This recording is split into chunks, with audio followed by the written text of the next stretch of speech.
Leon Riskin is back at it again. Do you guys remember, a while ago now, when Leon Riskin, the official composer of Five Nights at Freddy's, posted this tweet? First teaser from the project Forgotten Names and Faces, with the hashtag saying who will catch you when you fall into the abyss. With the this song here titled Elegant Surrender, which is like a remix of Gracefully Into the Abyss from a Whole Point of 2 soundtrack. I'll play this now just in case this is, it's been a while, so I might as well.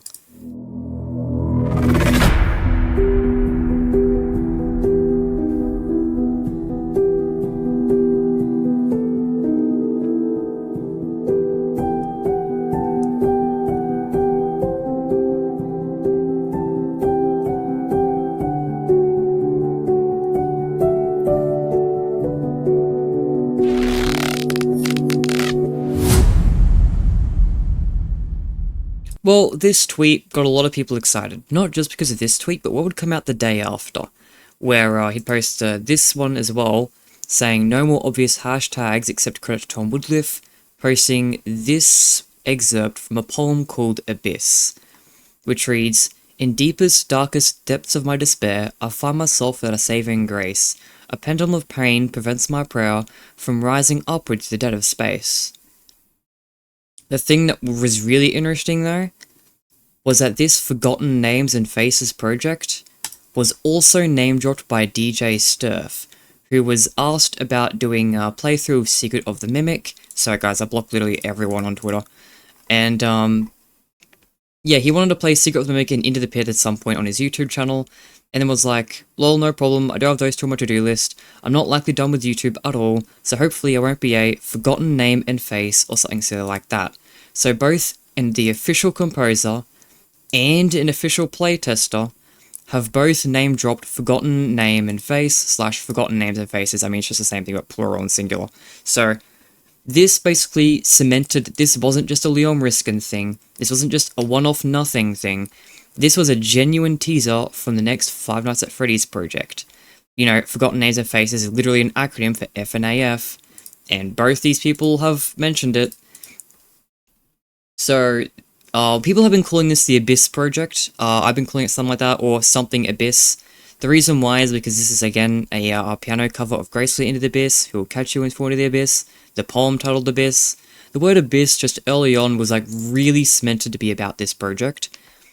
So, a lot of people are kind of sold on the idea, myself included, that this is about Cassie, that this is teasing whatever the next main Five Nights at Freddy's game is, the one that carries off from Cassie's story, since she's, like, in, like, the abyss at this point. She's so far underground. So, people were really, really excited about this, and there was a bunch of stuff that came out after these. So, like, these, like, combination of these three tweets were the big exciting thing a while ago, but there was a bunch of things that came out after that got a lot of people talking as well.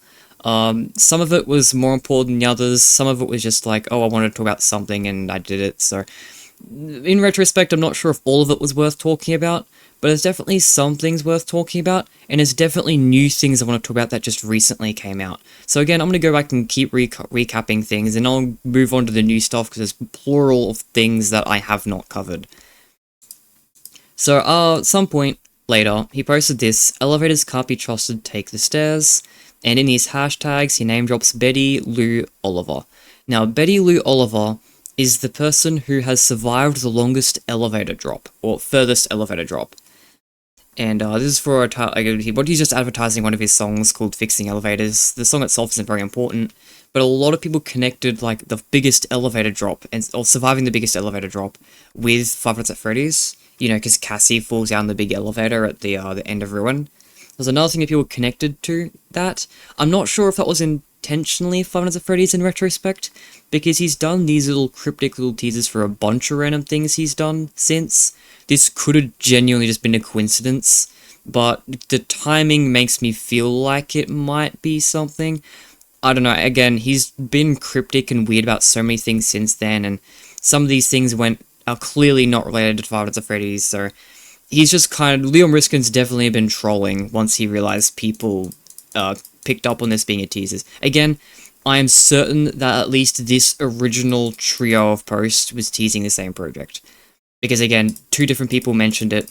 That is not just a coincidence. Like, This has got to be something that was being teased. But anything past that, maybe some of this stuff was just him being cryptic and then Freddy's fans taking it from there because they were checking his Twitter account all the time because of this stuff. So it's a little bit unclear what was and wasn't Freddy's, especially when something's felt connected. Another thing that happened around the same time is, this isn't the only tweet, he did a bunch of tweets like this, basically teasing this Freddy's announcement, teasing Sister Location specifically. Steel Studios leaned into it too with their Halloween video, and eventually though, all it culminated to was just sharing early versions of Sister Location's soundtrack. Like, I'll just play a little bit of this. It's not really important to the Abyss Project, or the Five Freddy's 12, what do you want to call it. It's not super relevant, super important, but it did, like, muddy the waters and what was and wasn't, like, a proper teaser for the next thing, when he also started teasing up things that weren't related to this, and again, things like, there's more of stuff like this that definitely couldn't be connected to Five Freddy's, so it's definitely something to be wary of, that things like this kind of muddied it a bit. But there was like an error of like teasing up Sister Location stuff and showing the original Sister Location soundtrack. Whether you think that's because this is related to Sister Location, or whether you think it's just coincidental timing, up to you. I thought it was worth mentioning here during this recap that there were a bunch of tweets like this. Another one that's in the same vein of Elevators Can't Be Trusted. This is Leon Riskin, and again, sharing another old track of his, just like Fixing Elevators. This time he shares a track called Burning. Is Burning Track the name of the track? I assume so. But he name drops Michael Fahurdy, and he's a dude who burns to death, if I recall correctly. Died via spontaneous combustion. Yeah. So, a lot of people kind of connected this to, hey, a guy named Michael being set on fire. This can be connected to Five Nights at Freddy's. But I'm gonna be honest, things like this are what make me skeptical. Because I don't think that the next Five Nights at Freddy's game will be like, hey guys, Michael Afton survived the fire. I mean, I could be wrong, but there's not much else I feel like this could be alluding to if this is Five Nights at Freddy's. And I think the big thing that makes me not think this is Five Nights at Freddy's is because there's just no real direct FNaF connection. Like, Forgotten Names and Faces FNaF. This is a direct continuation from this, so it's grouped in by association, and the Abyss is the connection. This, yeah, like, for things like this and this, yeah, you can connect it to Five Nights at Freddy's, but is it connected? I'm skeptical. But I thought it's worth mentioning that this is one I didn't talk about beforehand, just because I kind of didn't want to, because if this is Five Nights at Freddy's related, the implications are not great. Okay. And obviously this was Five Nights at Freddy's, but this is for Sister Location stuff, not the Abyss stuff. So yeah, as I said, there's a lot of things that have really started muddying the water at this point, and this is why I haven't done videos in a while. And eventually Leon Riskin stopped being cryptic altogether, like, at some point, too. Until... no, I'll talk about this one, too. Yeah. This is not something I would have talked about as well. This is just him posting, like, Secret Mimic soundtrack. But there's just these weird little things here that I'm just not sure what to make of. Like, instead of saying terrifying, he, like, says hairy-fying, spaced out, rad. Very weird what he's done here, which feels cryptic, and unlike some of this other stuff, this is directly Five Nights at Freddy's, so when there's weird cryptic stuff and that just is Five Nights at Freddy's related, it starts to stand out a lot more as, hey, maybe this is something, but also, what could this possibly be? It's just minor weird details. Again, it's another thing that makes me feel like this is just Leon Riskin trolling. Another thing where it's just like, this isn't teasing anything. You can't get anything out of that. I've checked the comments and stuff, like, no one has really got any real ideas for how this could be anything.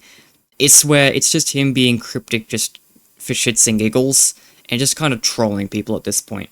Which is, again, another weird reason why I was skeptical of things like this. It's like, yeah, Leon Riskin did get to the point where it feels like he definitely was trolling. And again, especially considering, like, he did people stuff like this and, like, non-FNAF stuff as well. It's like, it's really hard to say that he was doing anything. But of course, I'm making this video, so obviously there was something new. Hey, why is the page refreshing? This was open only a second ago. So, Cue this one. This is a track Afterlife, or as you might know it as, like, the Underground, or the theme that's used in the Five Nights at Freddy's world, Subtunnel. I'll just play it for a second just so you can recognize it.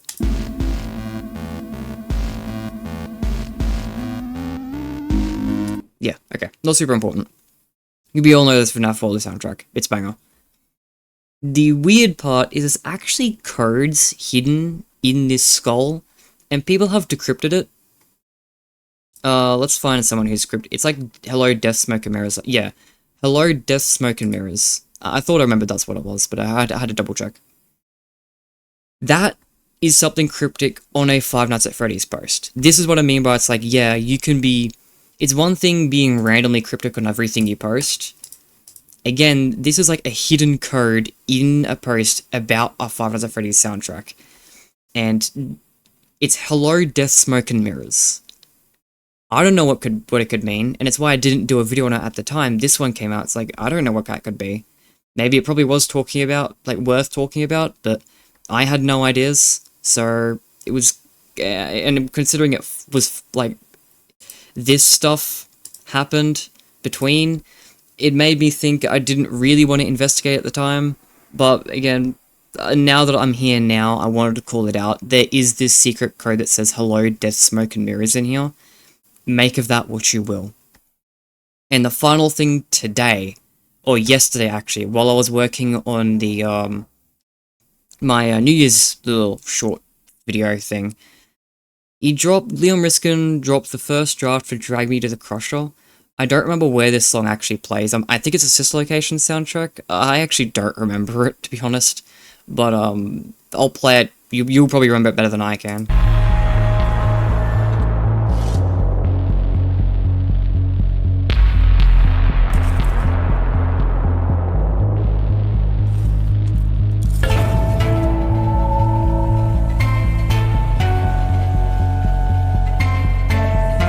I'm not playing the whole thing. But the point is, I'm pretty sure this is... Okay, now that I've heard it again, I'm pretty sure this is an early version of one of the Sister Location custom night tracks. I think that's what this is. But anyway, here, he says, no tags left anymore, enjoy the holidays, drag me to the crusher. But hey, capitalized F-N-A, but then no capital F in this one. Not here as well. Seriously, no F given. This, for the first time in a while, this has been a cryptic tweet on a Five Nights at Freddy's related thing that I can actually see there being something to this. Because FNA, but there's no final F. Five Nights at, not Freddy's, potentially something else. Cassie, like, wouldn't have fallen into Freddy's location, because she was already in Freddy Fazbear's Pizza Place, right? She would have fallen somewhere else. And, to be fair, now I think about it, like, right now, before making this video, I didn't think about it. But honestly, the final F might not be given here because this is Sister Location soundtrack, so it could be referring to Circus Babies. But even then, again, there's been so much other Circus Baby stuff, plus stuff I haven't shown in here. It is weird, and is something that's worth calling out. Hey, there's a lot of Sister Location stuff going on at the moment. Is there a reason for this? Because now it's continuing, even though the Sister Location payoff already happened by sharing the original versions of the Sister Location tracks. And he's done it again. He's shared another early version. He's still doing it. And he's still being cryptic about it, even in these tweets that are sharing them. It's no longer like building up to these, it's now these themselves are being cryptic. So I gotta wonder, like, is this Sister Location stuff linked to this? I don't know. I really don't know, but seeing Leon Riskin continue to be cryptic even now, especially after such a long break too, like, I thought for sure we were done once there was a big break of nothing. I know I didn't, like, show that there was a big break of nothing here because it was nothing and not worth showing. But there was a big break where he wasn't cryptic for a long time, and now it's back. And it's back, not only back to being cryptic to Five Nights at Freddy's stuff, but back to Sister Location stuff. It's weird. I don't know if it means anything. maybe I'm looking into nothing, but hey, I thought that the first time I made this original teaser, and then it took off and everyone was talking about it, right? So, it's been my theory for a while now that Cassie might have fallen into the remnants of Circus Baby's Entertainment Rentals. It was either that or Murray's Costume Manor. I think there was a period of time where I thought Murray's Costume Manor and Circus Baby's Entertainment Rentals were the same location, but that's not confirmed information. That's just me thinking, hey, they could be the same. And if it was, it makes sense Cassie would fall into it. But either way, like, it's been a theory of mine that it's been Circus Babies because I'm gonna be completely totally honest. Ever since Help Wanted release, I've always wanted a stealable Circus Babies game because Help Wanted like casually gave the lore drop that hey, Circus Babies is actually several floors big and it's massive. And so I've always wanted to see that in a game. So I think it's kind of like part confirmation bias for me when I see things like, hey, Sister Location stuff being cryptic, even when they've stopped being cryptic, they've come back to being cryptic about this after so long. I say so long, but it's been like a month if we're being for real. But it felt like a while. It stands out to me enough to want to make a video. Maybe it's nothing. Like, maybe it's nothing at all. Like, it just might not be anything. But I really wanted to make a video on this because it's been a while since I've talked about the Abyss stuff. I just wanted to remind people of this early stuff and how this was definitely something. Remind people of some other, like, things that happened and bring up some of the newer stuff that hasn't really been talked about because it's newer and people haven't really been paying attention recently because, well, there was a month of nothing. So, I want to bring this back into the mind, and hopefully we get solid teasers. Like, regardless if this is a teaser or not, I hope that throughout this year, because we're now in 2026, I hope that throughout this year we get, like, solid teasers for the Abyss or the Forgotten Names and Faces project. I would love to see real build-up for this game. I don't want to see, like, what Secret of the Mimic did, where it was like, the gameplay, the first time we saw it was like a day before release. I mean, we got teasers before that, but I don't know, Secret of the Mimic's marketing, I feel like, hasn't aged the best. And I would love to see Five Freddy's go back to, like, really cool build-ups. And stuff like this was really fun. Stuff like this was really cool, being like, is this a teaser? Is it not a teaser? Who knows? But I want to talk about it, and I want to get people hyped out about this next project, because I'm sure I'm excited. I'm sure other people are excited. I'm gonna be yapping on. I better shut up. I don't actually have much more to add to this conversation, but I just want to record this video, update people on some things, and bring attention back to the Abyss. And, yeah. I'll see you next time for whatever video I do next.